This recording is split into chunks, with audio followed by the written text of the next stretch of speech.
ചോറ് കഴിക്കുന്നതിനിടയിൽ 1.5 വയസ്സുകാരൻ കുഴഞ്ഞു വീണ് മരിച്ച സംഭവം കൊലപാതകം. കുട്ടിയുടെ അമ്മയും പങ്കാളിയും പോലീസ് കസ്റ്റഡിയിൽ. കുഞ്ഞ് നേരിട്ടത് അതിക്രൂര പീഡനമെന്ന് പോലീസ്. തലയിൽ പരിക്കേറ്റതിനെ തുടർന്നുണ്ടായ ആന്തരിക രക്തസ്രാവമാണ് മരണകാരണമെന്നാണ് പ്രാഥമിക പോസ്റ്റ്മോർട്ടം റിപ്പോർട്ട്. കുഞ്ഞിന്റെ ശരീരത്തിൽ സിഗരറ്റ് വെച്ച് പൊള്ളലേൽപ്പിച്ച പാടുകളുണ്ട്. ശരീരമാസകലവും ജനനേന്ദ്രിയത്തിലടക്കവും മുറിവുകളുണ്ട്.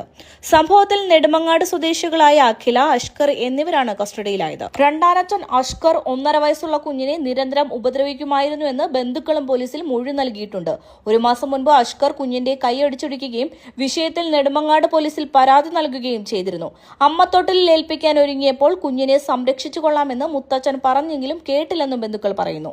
തൊണ്ടയിൽ ഭക്ഷണം കുടുങ്ങിയ നിലയിൽ അഷ്കറാണ് ഇന്നലെ കുഞ്ഞിനെ SIT ആശുപത്രിയിൽ എത്തിച്ചത്.